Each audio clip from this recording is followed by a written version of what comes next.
പിന്നെ തീർച്ചയായിട്ടും വളരെ ദുഃഖകരമായ സംഭവമാണ്. ഒരു കുടുംബത്തിൽ നിന്ന് 4 വ്യക്തികൾ ഒരുമിച്ചൊരു അപകടത്തിൽ മരിക്കുക എന്ന് പറയുമ്പോൾ ഇത് പ്രാഥമികമായി കിട്ടിയ റിപ്പോർട്ടനുസരിച്ച് ഡ്രൈവർ ഉറങ്ങിപ്പോയി, ഡ്രൈവ് ചെയ്തിരുന്ന വ്യക്തി ഉറങ്ങിപ്പോയി എന്നാണ് മനസ്സിലാക്കുന്നത്. പ്രത്യേകിച്ച് ആ റൂട്ടിൽ നമ്മൾ വളരെ ശ്രദ്ധിക്കണം. ശബരിമല സീസണാണ്, ആയിരക്കണക്കിന് വണ്ടികളാണ് അതുവഴി കടന്നു പോകുന്നത്. അപ്പോൾ വളരെ അവരവർ സൂക്ഷിക്കുക എന്നുള്ള വളരെ പ്രധാനപ്പെട്ട കാര്യമാണ്. അപ്പോൾ അത് ഉറക്കം വന്നാൽ ഉറങ്ങുക എന്നുള്ളൊരു ഡ്രൈവിംഗ് സംസ്കാരം നമുക്കുണ്ടാകണം. പക്ഷേ ആ വീടിനോട് അടുത്തെത്തിയിട്ടാണ് ഈ അപകട സമയം. അപ്പോൾ സ്വാഭാവികമായിട്ടും അദ്ദേഹത്തിന് ഉറക്കം വന്ന് കാണും. അപ്പോൾ അദ്ദേഹം വീട്ടിൽ ഇനി കുറച്ച് ദൂരമല്ലേ ഉള്ളൂ, 7 കിലോമീറ്ററേ ഉള്ളൂ, വീട്ടിലെത്തിയിട്ട് ഉറങ്ങാം എന്ന് കരുതി കാണും. അതായിരിക്കും അപകടത്തിൻ്റെ കാരണം. പക്ഷേ ഇത് ഉറങ്ങിപ്പോയതാണെന്നാണ് പ്രാഥമികമായി മോട്ടോർ വെഹിക്കിൾ ഡിപ്പാർട്ട്മെൻറ്റിൻ്റെ ഉദ്യോഗസ്ഥരുടെ പോലീസിൻ്റെയും വിലയിരുത്തൽ. വളരെ ദുഃഖകരമായി പോയി. എല്ലാവരും ശ്രദ്ധിക്കുക. നമ്മളെല്ലാവരും ഇപ്പോൾ നമ്മൾ കണ്ടുകൊണ്ടിരിക്കുന്ന അപകടങ്ങൾ, ഇപ്പം പാലക്കാട് നടന്ന അപകടം കുഞ്ഞുങ്ങളുടെ കുറ്റമല്ല, അത് അപകടകരമായ ഒരു പ്രശ്നമായിരുന്നു. അതല്ലാതെ മറ്റ് സംഭവിക്കുന്ന അപകടങ്ങളിൽ പലതും നമ്മുടെ അശ്രദ്ധ കൊണ്ട് സംഭവിക്കുന്നതാണ്. ഇപ്പോൾ ഈ അടുത്ത കാലത്ത് കേരളത്തിലെ അപകടങ്ങൾ വളരെയധികം വർദ്ധിച്ചു വരുന്നുണ്ട്. ഇക്കാര്യം നമ്മൾ പഠിക്കുകയും പരിശോധിക്കുകയും ബഹുമാനപ്പെട്ട മുഖ്യമന്ത്രിയുടെ ശ്രദ്ധയിൽ വരുത്തിക്കൊണ്ട് പോലീസിനെ കൂടി ഉൾപ്പെടുത്തി അദ്ദേഹത്തിൻ്റെ നിർദ്ദേശപ്രകാരം ഒരു വലിയ ഡ്രൈവ് നടത്താൻ നമ്മൾ ശ്രമിക്കും. ഡ്രൈവ് നടത്തുമ്പോൾ നമുക്ക് ഈ കുറ്റകൃത്യങ്ങൾ പിടിക്കാമെന്നുള്ളതല്ലാതെ അവനവൻ പാലിക്കേണ്ട ചില അച്ചടക്കങ്ങളുണ്ട്. ഉറക്കം വരുമ്പോൾ ഉറങ്ങണം, നന്നായി ഉറങ്ങിയതിന് ശേഷം വണ്ടി ഓടിക്കണം. KSRTC തന്നെ ഞങ്ങൾ ഈ ജീവനക്കാർക്ക് കിടക്കാൻ എയർ കണ്ടീഷൻ ചെയ്ത റൂമുകളാണ് ഉണ്ടാക്കുന്നത്. ഇപ്പോൾ തിരുവനന്തപുരത്ത് ഉണ്ടാക്കുന്നു, പാലക്കാട് നില ഉദ്ഘാടനം ചെയ്തു, കരുനാഗപ്പള്ളിയിൽ വന്നു.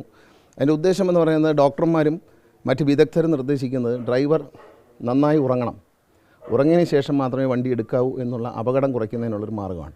പ്രത്യേകിച്ച് രാത്രി ഒരു 3 മണി മുതൽ ഒരു 7 മണി വരെ മനുഷ്യന് ഏറ്റവും കൂടുതൽ ഉറക്കം വരുന്ന സമയമാണ്.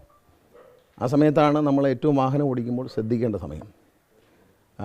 അതിരാവിലെ ഒരു 7 മണി വരെ ഉള്ള സമയം വളരെ ശ്രദ്ധിക്കണം. പിന്നെ റോഡുകൾ നന്നാകുന്നു എന്ന് നമുക്ക് കുറ്റം പറയാം. റോഡ് നന്നാകുന്നില്ല എന്നാണ് പൊതുജനങ്ങളുടെ ആരോപണം ഉണ്ടായിരുന്നത്. ഇപ്പോൾ റോഡുകൾ നന്നായപ്പോൾ നമ്മളതിനെ കുറ്റം പറയേണ്ടതില്ല. അതിൽ ചില അപാകതകൾ സംഭവിച്ചിട്ടുണ്ടെങ്കിൽ അത് അടിയന്തരമായി, ഇപ്പോൾ പാലക്കാട് സംഭവിച്ചതുള്ള റോഡിൻ്റെ ഒരു അപാകതയുണ്ട്, അത് പരിഹരിക്കേണ്ടതുണ്ട്. ഈ പുനലൂർ മൂവാറ്റുപുഴ റോഡ് വളരെ വർഷങ്ങൾ തകർന്നു കിടന്ന റോഡാണ്. അവിടുത്തെ MLA ജിനീഷ് കുമാർ തന്നെ പറഞ്ഞിട്ടുണ്ട്, വളരെ വർഷങ്ങളായി തകർന്നു കിടന്ന റോഡാണ്.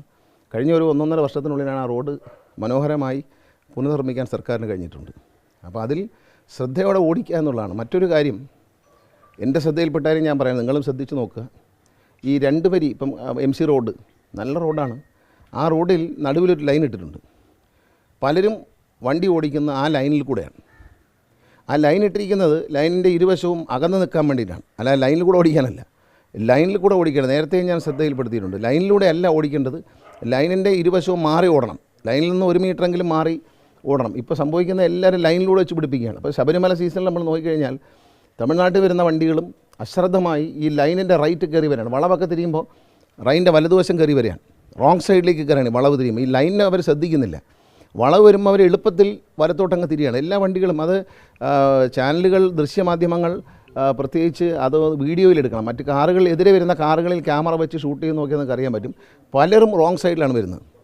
അപകടമായി നമ്മൾ പെട്ടെന്ന് ഒഴിഞ്ഞു പോവുകയോ പെട്ടെന്നൊരു റിയാക്ട് ചെയ്യുകയോ ചെയ്യുന്നില്ലെങ്കിൽ അപകടം ഉറപ്പാണ്. വളരെ എല്ലാവരും, മിക്കവാറും ഭൂരിപക്ഷം വണ്ടികൾ നിങ്ങൾ ശ്രദ്ധിക്കുക, ക്യാമറ വണ്ടിയിൽ വെച്ചിട്ട് നിങ്ങളൊന്ന് ഷൂട്ട് ചെയ്ത് നോക്കുക. ഓപ്പോസിറ്റ് വരുന്നവർ MC റോഡിലായാലും ശരി, പുനലൂർ മൂവാറ്റുപുഴ റോഡിലാണ്, നടുവിൽ ലൈൻ ഇട്ടിട്ടുണ്ട്. ഈ ലൈനിലൂടെ വരും, അല്ലെങ്കിൽ ലൈനിൻ്റെ റൈറ്റ് കയറി വരും. അത്ഭുതകരമായിട്ട് പലപ്പോഴും നമ്മൾ രക്ഷപ്പെടുകയാണ്.